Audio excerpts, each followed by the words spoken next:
welcome to Go Terps with Travis Garrison on the Field of 68 Networks. I got Mr. Markus joining me today, former reporter for the Baltimore Sun, covered a lot of Maryland basketball and sports. How you doing, sir? Happy holidays. You too, Travis. Good to be with you. Thank you for taking time out your busy day. I know it's holiday time, but I'm glad you made some time for me to join my show today. No, I'm looking forward to it. Obviously, there's a lot about the Terps in the news right now, both with the basketball team going through the transition and sort of a shocking mid-season transition. All the years I covered college sports, I never saw something like that unfold the way it did in college, in College Park. And then, obviously with the football team going to a bowl game after 6 years. So there's a lot of eyes and interest on the Terps. Absolutely. Now, you've been covering the Terps since 85. So you've been at the Baltimore Sun since 85, correct? I was, yeah. I was there from 85, and I took a buyout in February 7th of 2020 was my last day, and a month later, everything shut down. So, wow. Yeah. It's funny. I ended up taking a buyout during the middle of that season. And I was willing to stay, but because of the way the whole buyouts were, the contracts were written, I had to leave, and people didn't know if I was still alive because I left, and all of a sudden my byline disappeared, and I got a lot of calls saying, "Are you okay?" And I explained it, and I actually tweeted it out on that Monday, but even those people who didn't see it said, like, "What happened to you? You missed the Illinois game." So. Wow. Anyway, but it was weird. It was strange, but no, it was a good move. Yeah, absolutely. So you've seen a lot of the transition in that Maryland back to Coach Giselle days, Coach Williams, Wade, Gary, and now Coach Turgeon. So when you first started out, did you ever covered Len Bias back then? Or that was my first year on the beat was Len's senior year. And I tell the story about how I had been working in the New York area covering the Big East, and how I had just finished covering Chris Mullin for 4 years, and I had been around Patrick Ewing, because I was one of the few reporters that John Thompson trusted and brought into the sort of he never brought everybody into the inner circle, but we got a peek of the inner circle, the Hoya paranoia thing and everything. But and I was even covered Michael Jordan a bit, because my first Final Four was in 1982 when he hit the shot to beat Georgetown, and I spent some time with him the following season. And I'll tell you something, I knew who Len Bias was. I heard of him when I got there, but I never experienced anything like what I saw on that court that season. I said he was Jordan, coming out of college. I said he was Jordan with a jump shot. And, Michael developed that, when he got to the NBA. Len had one of the prettiest jump shots I'd ever seen. And he was a tough, what on the court. And that combination, I just said, I used to say Chris Mullin, who became a Hall of Famer, I said he was still a boy when he went to the NBA, in many ways, and developed a great game, obviously himself. Len was a man. He was unbelievable, in terms of physicality and just attitude and skill.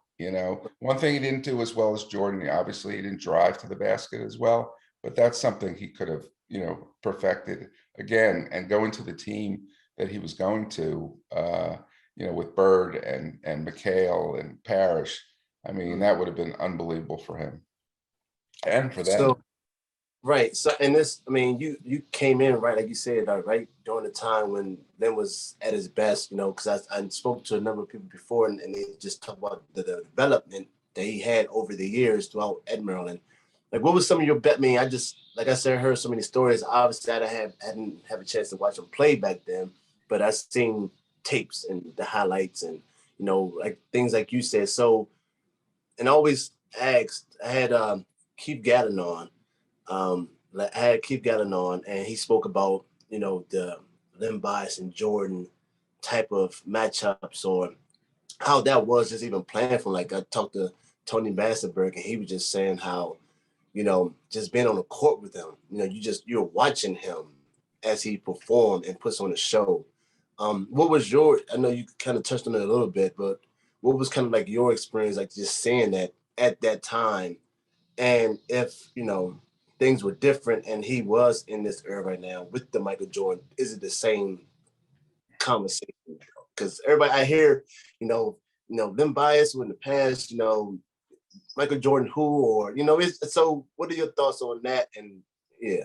Well, the one thing I regret is I came a couple of seasons too late, that I never saw the Jordan Bias on the court rivalry that had happened, couple of years before, when Len was a sophomore, Michael was a junior, and that famous game at College Park, Carolina won, but Bias scored 21 points, and people didn't, or 21 or 24 points, but people didn't really know who he was at that point, and that was sort of his coming out for somewhat of a ACC audience, national audience, and then when he won he led Maryland to the only ACC tournament title that left, under Lefty, and playing against Duke in the finals, and dominating the second half of that game like he did. I think people understood how great a player this guy was. When we were writing these anniversary stories, 10 years after his death, and 20 years after his death, 30 years after his death. I mean, that's how relevant a figure he was, that we kept doing these stories. And 20-year anniversary, I spoke to Jan Volk, who was the GM of the Celtics at the time, and made the case, and obviously he believed that, but others believed it too, that he would have been, because of the team he was drafted by, his talent, and had he stayed healthy, he would have been at least some sort of rival to Michael Jordan. I'm not saying he would have been better than Jordan, but he would have been as you said, in the conversation. John Sally talks about it. And John Sally played on those. He was the same year as Len, great player at Georgia Tech, played a long time in the NBA, was with the Bad Boys when they won it. Well, the Bad Boys were the team that took over for a short run after the Celtics dynasty sort of crumbled under the injuries and age, and not having a guy like Len Bias, and obviously then Reggie Lewis sadly passing away a few years later. But without question, Sally said the conversation would be different today if Len Bias had lived and lived up to his expectations. Right. Now, and you obviously during his passing, the transition that Maryland went through, and the tap, like everything that happened around it. What was your experience like in just that field? Like I hear sometimes some people I know that's former Maryland players, or was that in Maryland around the time, they don't want to talk about it. Or some people they still feel that emotion of that when things happen, and just the feel around on campus, and just even in the area period. I heard the funeral was thousands in attendance, and it was just a crazy feeling during those times. Yeah, I tell the story about I was not covering basketball that week, that going into the draft. I was also the golf writer for the Sun, so I was having a good old time on Long Island at a very fancy golf club, and enjoying being out there. My wife came out with me, and we had a 2-week vacation planned after the US Open was over, which was that Sunday. And this happened the draft was Monday, and he died Tuesday morning. And I wrote stories. I came back for you were talking about the memorial service at Cole Fieldhouse, where Jesse Jackson spoke and Red Auerbach spoke, and Lenice Bias was unbelievable. I remember saying to her about a month later, she invited the media out to the house where they live in PG County. And I said, if this happened to me, I don't think my mom could have handled it the way you did. the strength she had, and that had to do with her faith a lot. And then tragically losing Jay a few years later, but covering that was it was the hardest time to be a both a reporter and you try to be a compassionate person, and as well as a reporter. And I remember going out to Cole Fieldhouse, and you talked about Keith Gatlin. I remember talking to Keith, this is in August, this is 2 months later. They were trying to get some normalcy back in their lives. Reporters are chasing them all over campus. They're chasing them all over, and the basketball court was sort of their sanctuary. And Keith just breaking down. And, he and I developed a very close relationship that exists to this day. We still speak. And no, it was really hard. I did a story 10 years after, and one of the people I talked to was Dave Dickerson, who at that point was just at the beginning of his coaching career. I forget where he was. He was either, I think he was at maybe at Radford at that point as an assistant coach. And he talked about, at that point, he had never worn his college ring because he didn't want to talk about, if somebody saw that he went to Maryland and what the year was, because he was a freshman on that team, he didn't want to have to talk about it. And, and then years later, when he became an assistant at Maryland and then was part of Gary's staff when they won the championship in 2002, I remember seeing Dave in the locker room at the Georgia Dome. And, I said to Dave, even Gary doesn't understand what this means in the full context of having been there when all this happened. And he said, no, he doesn't. He understood it as a Maryland alum. He understood it as a coach because he had to rebuild the program after Bob Wade, but he didn't understand the emotion. I mean, Dave was just, it was very emotional then. And it still is. I mean, and when I look at the tape of Bias now, when they play tape of him last summer when ESPN did the 30 for 30, they did the Last Dance series. In the middle of it, they had a 3-hour remembering Len Bias, and they showed that game. And that was really the first time I'd ever seen that game. And it just brought back all these memories. And it's sad to watch a guy who was that great, and he never got a chance to show his skills in the NBA. And they recently just put him in the Hall of Fame at Maryland. What are your thoughts on that? And do you think it was long overdue? I mean, obviously, but what are your thoughts on that? And now, obviously, he's now in the Hall of Fame. Just what are your thoughts on that? Yeah, I mean, he just was put into the College Basketball Hall of Fame out in Kansas City, and then when he was put into the Maryland Hall of Fame back into, I guess it was 2014. I wrote about why it took so long, and it took so long because there were people, according to the standards of the criteria to get into the Maryland Hall of Fame, you couldn't have done anything to embarrass the university, and there were people on the committee, there were former athletes, from years ago who were on the committee who held him to that standard. And, it really sort of showed how short-sighted they were. I'll leave it at that.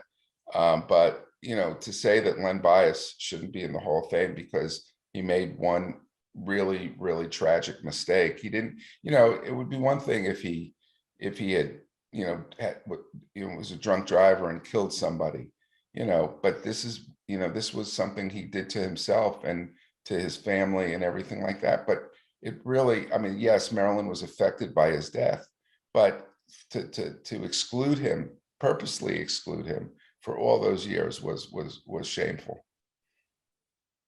Yeah. Now, like I said, I talked to a number of people, and like you said, long overdue. Now with all this transitioning that's going on now in Maryland, What were some of your, let's kind of go back, what were some of your most memorable moments covering Maryland basketball? Obviously, we could talk about, the 2002 national championship, because it's the first one ever. But also, man, Keith talked about, the ACC championship when they beat Duke, So what was some of your best moments? Like, it was just like one of those moments and you just always talk about or bring up in conversation. Well, I'll tell you a couple as a reporter, and then I'll tell you a couple as a dad, because my kids grew up rooting for the Terps. My older son idolized Joe Smith. My younger son actually wore number 3 for Juan from the time he first played basketball through his fraternity college days at South Carolina. He had to have number 3. Okay, that's that, but let's go back to the reporter first. Starting 85 with covering Lefty Driesell, who obviously I obviously knew who he was and heard about, and I had an unbelievable time covering him. He was just such a colorful character, great quotes, and the team wasn't maybe as good as it could have been that year, having the best player in the country, but that team started 0-5 in the end, and partly because the ACC was so good. They started 0-5 in the ACC that year, and then fought their way back. They beat the sort of the comeback for them to get into the tournament began on a Thursday night game at NC State, and Bias, I don't know the point total, but I can't remember exactly, but I remember Lefty giving me a hard time in the locker room because I was sort of questioning their performance and their effort or whatever. And he was sitting there with a big cigar, unlit cigar in his mouth, just, ragging on me. And then 2 days later, the next day, we find out that Len, along with Jeff Baxter and John Johnson, had been suspended for breaking team rules. As it turned out, they had gone out with some NC State players after the game and broke curfew. And I remember, we were stalking the team bus because we beat them to back to Clemson. They were going to Clemson. It was one of those Thursday, Saturday turnarounds. And as the bus pulled up, we were right behind them. And as they got off the bus, there were 3 reporters standing there ready to ask questions. And, they lost that game without Bias. And then I think there was one other game they got suspended for. And then right after that, they come back. They're playing at the Dean Dome, right? Brand new. I had been at the first game between Duke and Carolina down there, and I came back for the Maryland game. And nobody expected Maryland to win that night. And that was Bias's famous 35-point game with the turnaround steal and turnaround dunk, and then the blocking Kenny Smith shot, and Keith Gatlin making a play. Talking about Keith Gatlin, the last basket of the game, they were guarding the inbounds pass with Kenny Smith's back to the basket, and Keith threw it off. And that's like I'm from Brooklyn. That's like a New York staple. That play. And I had covered Kenny Smith at Malloy High School in Queens when I worked in New York, so I knew Kenny well. And I gave him a hard time, like, how do you give that? You're from New York, you don't know that play's coming, and right. You got beat by a guy from North Carolina on that play. Like, how does that happen? Right.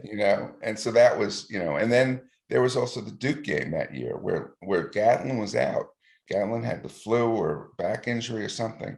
And without his point guard, Bias scores 41 points. And, Mike Krzyzewski to this day said it was the greatest single performance by a visiting player ever at Cameron Indoor Stadium. Wow. But let me go back to tell you about being a Terp. Like I had to be balanced between, as a reporter, you can't be a fan. And I wasn't, and I really, and by that point, when Gary had it rolling, I was not covering the team. I was covering, I used to cover a lot of Duke games and tell my kids how great guys Shane Battier and Jay Williams and Elton Brand were. And they'd say, no, they play for Duke. We hate them. There's no way they're good guys, Even JJ Redick, I got along with JJ pretty well. And so there was one day where I got tickets to a Duke Maryland game, and I didn't tell my kids. And the younger one was playing in a rep game that morning, and I pick him up and I said, let's go for lunch. Maybe we'll find some place to watch the Maryland game. So I keep driving, and my older one at that point sort of understands the topography of Montgomery County, and he realizes that, hey, where are you going? Right. I pulled 2 tickets out of my pocket, and I said, college 3 tickets. I said, we're going to Cole Fieldhouse, guys. And they just went crazy in the car, and they won that game too. It was one of the games they wanted, at Cole against Duke. So no, there was, in fact, when I wrote a book in one of these niche books called 100 Things Maryland Fans Should Know and Do Before They Die. It's 100 stories about Maryland basketball.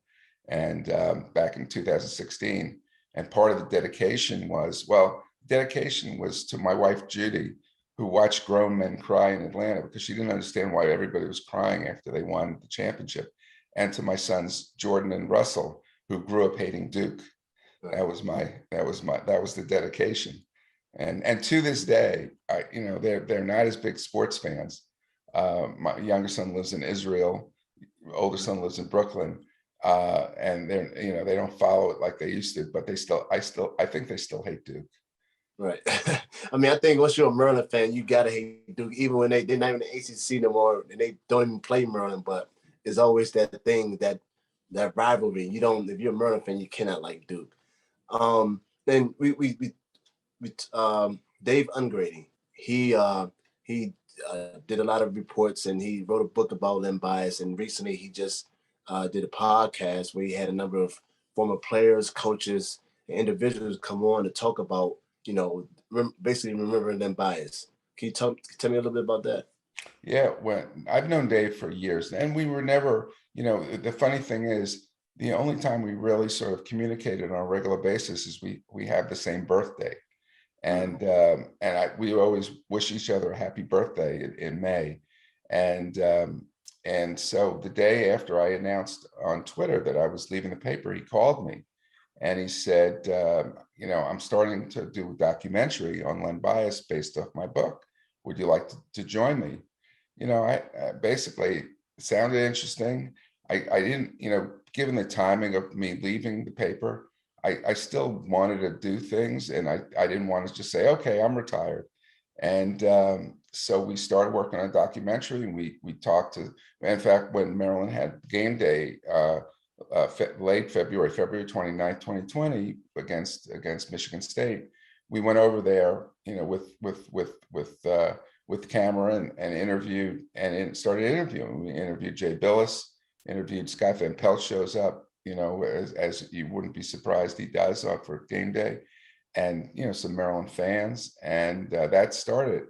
Well, a couple of weeks later, that shut down, and we were having trouble trying to figure out how to do this documentary, and we got some interest from a company called Octagon, in a pretty big sports management company in Northern Virginia. And in conversations, Dave and the producer who we've been working with said, hey, why don't you try to do a podcast first? So that started about a little over a year ago. And we interviewed probably 60 or 70 people. And earlier this month, the first episode came out, and it's a very in-depth, really, long look at, it's called Dave's book was Born Ready, The Mixed Legacy of Len Bias. It's based on his book. It's called Len Bias, A Mixed Legacy, and it can be on Apple and Spotify and all these other apps you can get podcasts on. And it really goes deep into his legacy, who he was, what happened, and why all these years later, people are still interested in talking about him. Right. And I think that's key too,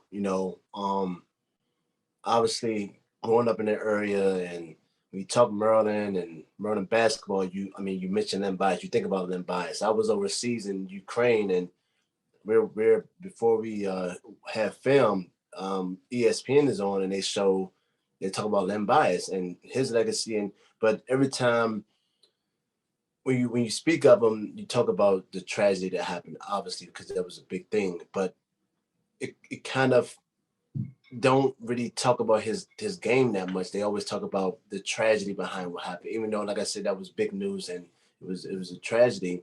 But it kind of you forget about the person and you forget about the basketball player as well. Because I heard he was a charming person. I heard he was a good guy. Always got along with people on campus. A friendly guy, and then obviously a great basketball player. And I think because of how things happen at the end of his life, it kind of you kind of forget about the person and the basketball player for a second. Yeah, no, I mean, I didn't know Len well because it's when you cover somebody for 4 years, which is a rarity these days. At Maryland, I was figuring out at one point the only guy I had covered for 4 years. In this, back in the day when I covered, even Keith Booth, I was off the beat for his senior year, but I knew Keith really well. I knew Joe Smith in those 2 years really well. And I still, to this day, speak to Dwayne Simpkins, and I have a regular conversation with Dwayne, and with Len, I was only there his senior year. I was a new guy, but I think the interesting, thing was, when you ask questions as a reporter, people can get a pretty good idea if you know basketball or not. And I think that has always, that's always helped me with coaches I don't know or with players I don't know. And, I don't know if he read everything I wrote or even anything I wrote, but just by the questions I asked him, I think he understood that I knew who he was. I loved it. I mean, I really loved his game. But, at the end of the season, I was trying to do a long interview with him because he was going to be ACC Player of the Year. He might, he was in the serious conversation for National Player of the Year, and so I needed a long interview, and it just never worked out. And finally, they played at Wake Forest, and in those days, the team traveled commercially. They didn't have their own plane. And so I was on the same plane the next morning out of the airport in Greensboro, and the plane got fogged in. And so we were there in the airport at the gate. And I don't know if I'm trying to think when he passed away, but Joe Blair, who was the longtime SID gentleman, great guy. He comes over to me. He says, "You got a captive audience. He's ready for you." So I walked over to Len, and he's seeing me coming, and big smiles on his face. And I said to him, "Len, I just want to tell you one thing," because he didn't make it easy for us. He would hide in the training room sometimes, and he'd say, "Talk to the other guys."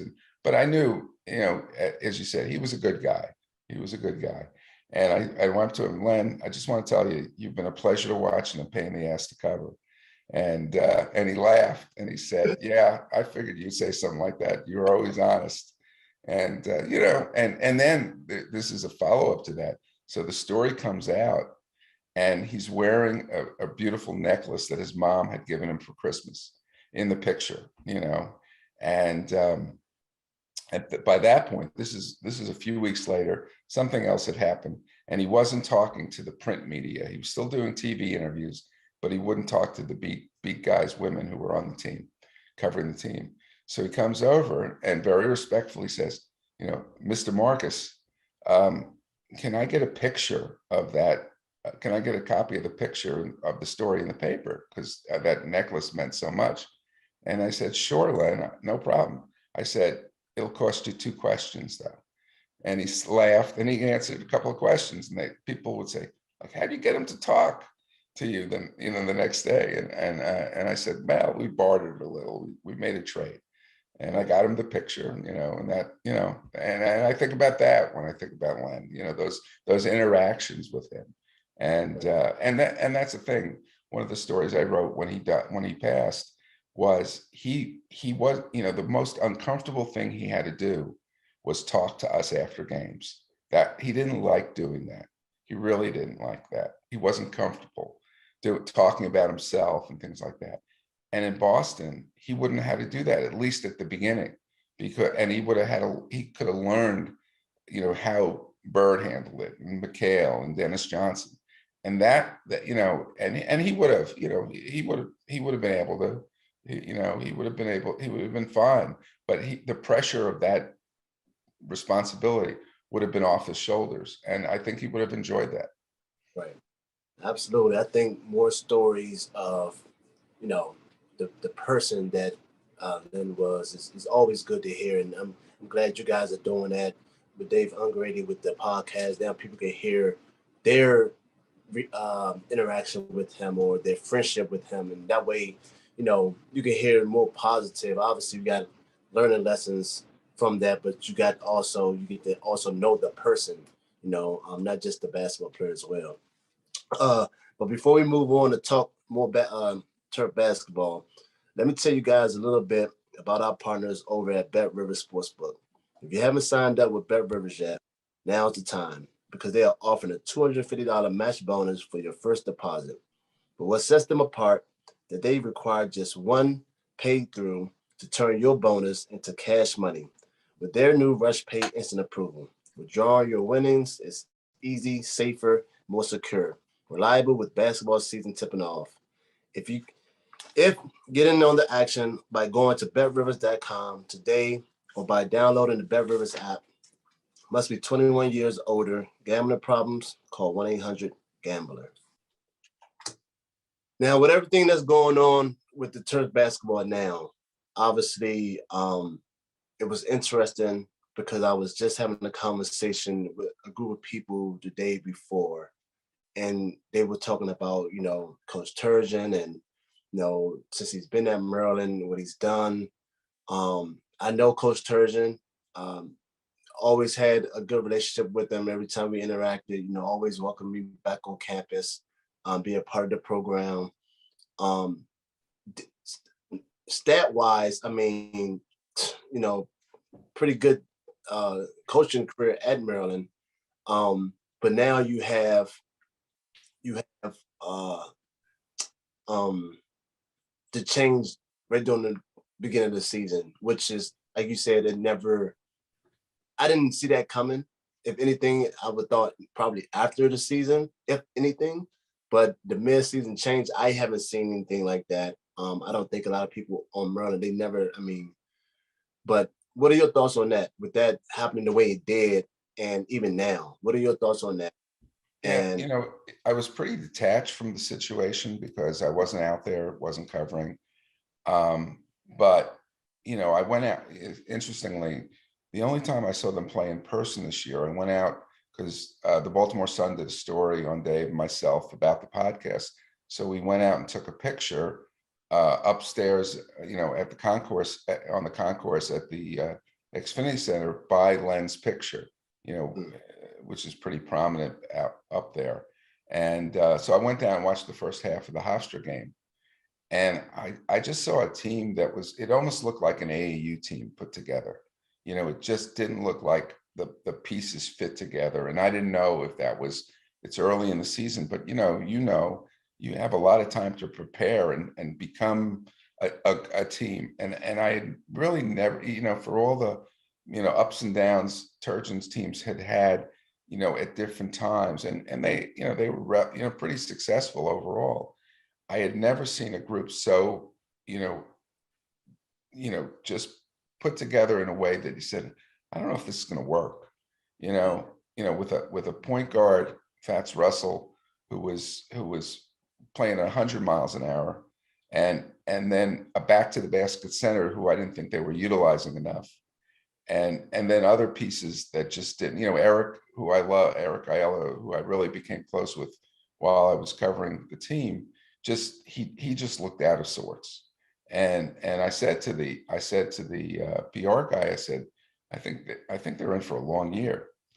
And then after that, this was after they had lost to George Mason, and then before they had lost a couple of games, and then the Virginia Tech game.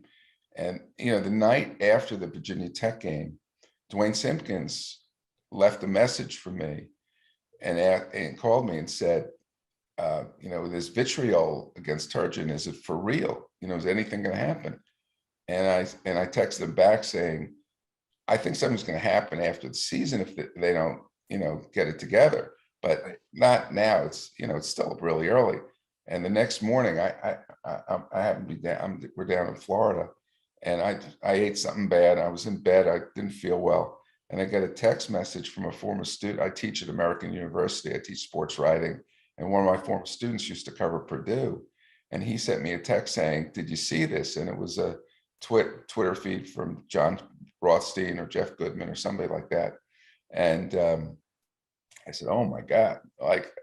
And then for the next 2 hours, my phone didn't stop ringing. And my wife said, "Boy, you recovered. You're talking about this and everything." I like you said, I had never seen anything, come, especially with some, it just had to do with basketball. It didn't have to do with, coach getting a DUI or, abusing a player or a guy who had just been losing all the time. And this is a guy who went to the NCAA tournament last year and had a really good team the year before. But at the same time, I still, at my advanced age, I still play ball. And a lot of guys I play ball with couldn't stand Turgeon. Didn't know him, but couldn't stand him as a coach.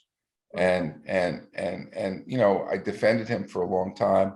And then last few years, I sort of got it. The way I described it to people was, I think he did a good job overall. But if you're a Maryland fan, the ceiling is the second round. He's not a guy who's going to get you to the Sweet 16 on a regular basis, if at all. He got, there was only one Sweet 16 appearance. My feeling about the 2019-20 team, which I covered until February, but then I still was watching every game, and was that I didn't think I think in some ways he dodged a bullet, because I thought that team was a third foul on Jalen Smith in a second round game or a first round game away from losing, because that at that point, it was basically Anthony and Jalen and some, depending on the day, Aaron and Eric. But I didn't think that team had enough depth. And they were, one of the reasons they struggled at the end of the year. They had a 3-game lead with 5 games to play in the Big Ten. Yeah, the schedule was a little tougher and everything like that, but they ran out of juice. They ran out of gas because Anthony was playing 37 minutes a game. I think he set the record. He broke, I forget whose record he broke, but he broke the record for minutes a game, average minutes a game in a season. That's a lot. I think he averaged like 37.5 minutes a game. For a point guard who has the ball in his hands so much as Anthony did, that's and being his size, that's a lot of, that's a long year. So I understood, I got it. And again, Mark's a good guy, had a good relationship with him. I think he's a good coach, but I think Maryland fans have a higher standard. Gary and Lefty set the bar pretty high. And I also think Maryland fans can be a little unrealistic at times, so I think that, there's sort of this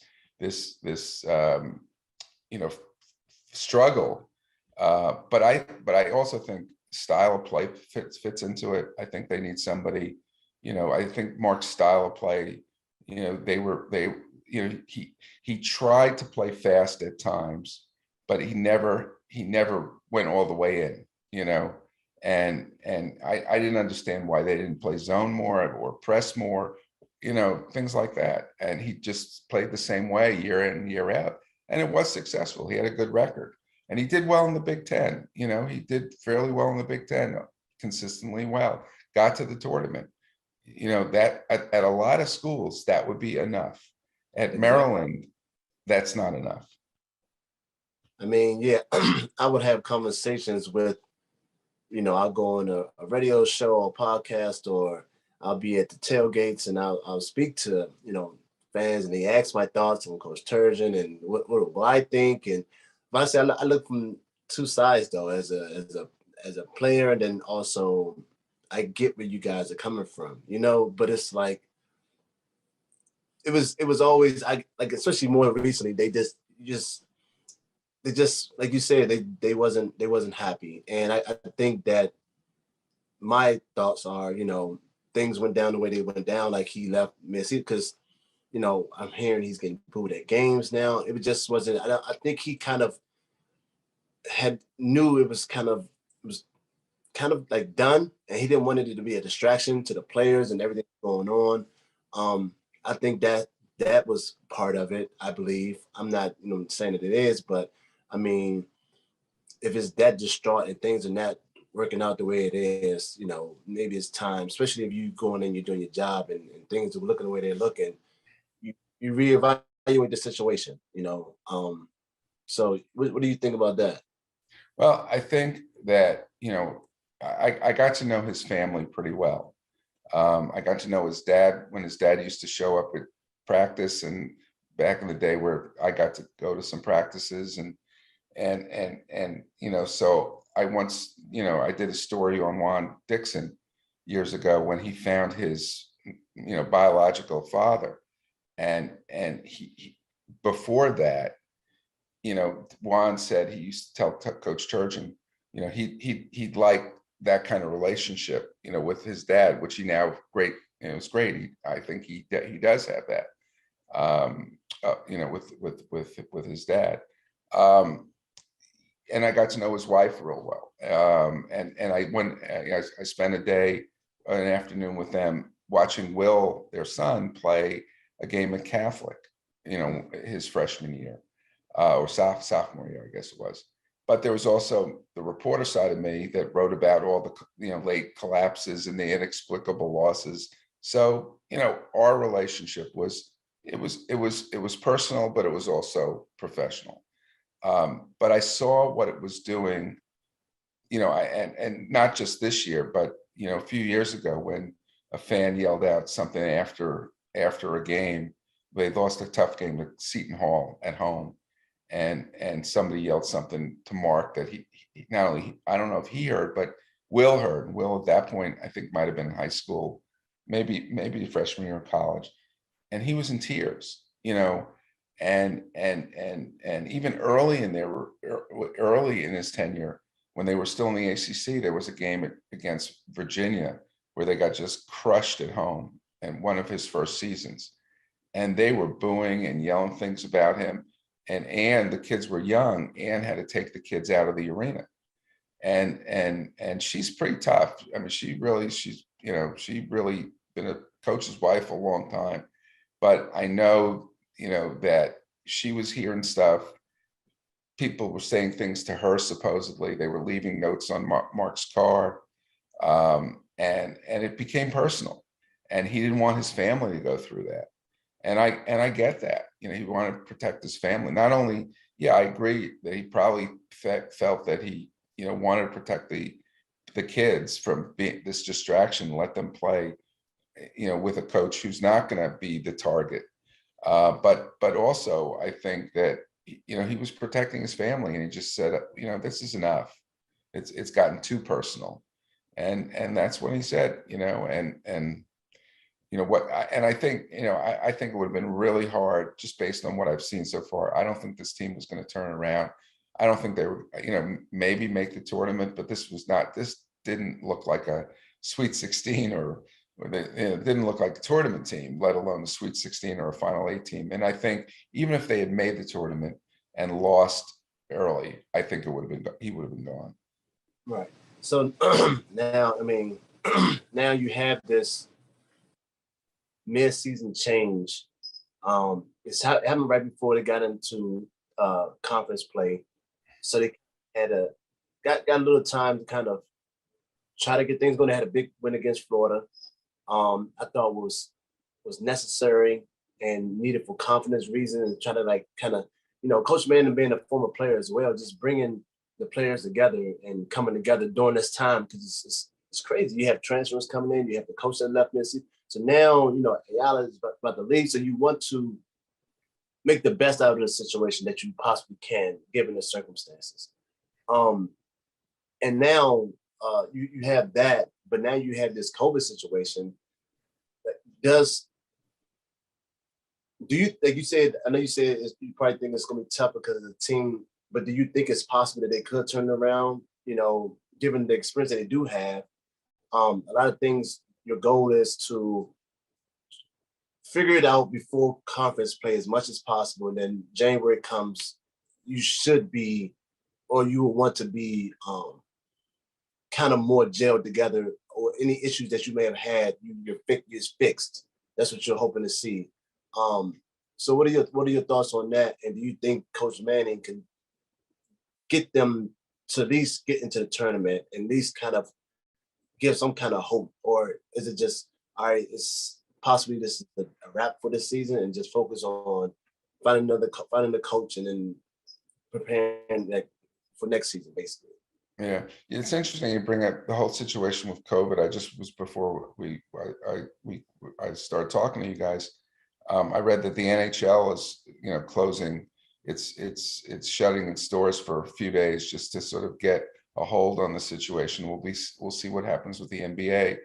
I remember I not necessarily being a part of it last year at Maryland with what they were going through, but I had in my classes at AU, I had a kid named Jameer Harris who's now playing. He started at Minnesota. He went to American for a couple of years, and now he's finishing his career back home in Jersey, Seton Hall. I had a woman, Taylor Brown, on the women's team, and what they went through last year and how disjointed the teams were, and the schedules and everything, because the colleges, it's a different situation than the pros. So, if all of a sudden we're back and things are closing down, I think it's going to be very hard for Danny Manning to get any traction with this team because he hasn't been around very long. I think the only hope there is that things stay fairly normal and he can build these relationships and put the team together the way he wants, because I think the little he's, the two games that he's coached, I saw part of I didn't see any of the Florida game. I didn't see any of the Northwestern game. I saw part of the Florida game, but he's, one of the questions I wanted, I was sort of paying attention a little bit, is you have, Julian Reese, who's gotten off to a pretty good start as a freshman. And you have the big guy, Q, I never could pronounce his name right, but Wahab. But why don't play those two guys especially against those smaller teams? Why weren't you playing those two guys together? If and played Sticks and Bruno together, and that turned out pretty well. So I'm not saying they're Sticks and Bruno, but I'm saying if they have complementary skills. So to do that under normal situation, I think he'll be able to maybe get this team playing together. I think one of the things he did the other day, apparently, again, I was watching the game at my, family who lived down in Florida. So I wasn't watching it that closely, but it looked like he was playing Eric Moore on the ball and letting Fats play more off the ball as a scorer. And that worked better. So maybe he's starting to figure out some things that work better for this team. But if COVID comes in and interrupts the schedule, or all of a sudden they shut down, they can't practice for a week or two, and then all of a sudden they're playing Big Ten games again, they're going to play. They proved last year they could play a schedule, right. And I think last year one of the things that helped Maryland win some of those road games, honestly, was the fact that there were no fans in the stands. If they were playing, at Purdue at Mackey Fieldhouse, which is Mackey Arena, which is one of my favorite places in the Big Ten. It's sort of like, it almost is like Cameron. It's bigger, but it has the same intimate, tough, crazy feel. Would they have won a game there? So I think that's all gonna, play into it, and we don't know the answers to that. We don't know the answers to that, and coaches test positive, for COVID. What happens if all of a sudden Danny Manning, hopefully, God forbid, but hopefully he doesn't. What happens if he tests positive Coach Loxley had tested positive last year. I think it was during the summer, but I don't think it affected him during games. But there's so many variables out there now. Again, sadly, that we don't know. But if everything stays the same, I don't know. I think again, the Big Ten, from what it looks like, is good, but maybe not quite as good as people thought, because maybe the teams like Minnesota beating Michigan last week, or Illinois or Rutgers beating, Rutgers beat Illinois, I guess, with that buzzer shot. It gives hope to Maryland that Maryland is sort of in that group of teams that are not expected to do anything, and maybe they will. So obviously, with the coach change, who do you see, or what kind of coach do you see can come in and change things around for Maryland? What kind of coach do Maryland need right now at this point? That's a really good question, and I think about all different kinds of categories. Like, if you want the fan base to get fired up, and I think that's important. Kevin Willard up at Seton Hall has a great reputation, but as the Maryland fan base going to be like, embrace him right away? Like years ago when Ralph Friedgen left and was fired, and they were talking to a bunch of people, and one of the names was Mike Leach, who is a very successful but very controversial, and runs a unbelievable, this air raid offense. I said, if you want to fill seats at Bird Stadium, hire Mike Leach. Cross your fingers, hire Mike Leach. In this case, you need to fill seats at Xfinity Center. So who will they embrace? Now, one name I know has been put out there, by fans, is Steve Blake. But he just in terms of personality, knowing Steve a little bit, he sort of fits sort of the mold of Turgeon, because he's a former point guard, feisty guy. But I think he's even feistier, than I guess John Gilchrist, and he can attest to Steve's feistiness. Were you on that team? Were you a freshman that year? Yeah, I came in. Me, John, Chris, Nick. All right, so you were there. I never. I mean, we heard about that fight years later, but that must have been interesting. But and I love John too. I've got to know John over the years. But so you have a Steve Blake, who would be embraced by the old, the hardcore old Maryland fans, ties to the championship team. I think Juan, if Juan hadn't been coaching or been an assistant coach somewhere and didn't have the record he did at Coppin, and I'm not saying that's a tough job, that might be a tough sell. But and Blake could be a tough sell because he hasn't been, he's now out of the NBA, he hasn't been coaching. If you want to, I think one of the names I like, one of the guys I like, is Andy Enfield at USC, who plays a up-tempo offense, who right now they have the number 5 recruiting class in the country. They're unbeaten. I don't know if he would come here. I think there's interest on both parts, both sides, from what I hear. He went to Maryland grad school. He played at Johns Hopkins, and he coached in the NBA. He was an assistant coach in the NBA and at Florida State. So I think, to me, he has the kind of profile and the kind of tempo of offense that fans would like.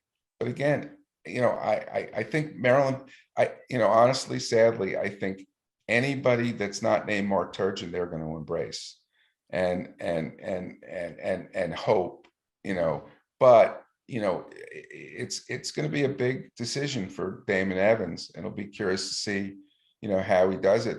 One of the suggestions is to put Gary Williams in charge of the search, and have Gary pick, really basically pick the new coach.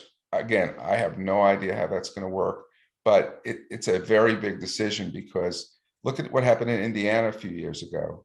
when Tom Crean, who had a lot, he had more success than Turgeon did, but he also had, his ceiling was higher, but the floor was lower.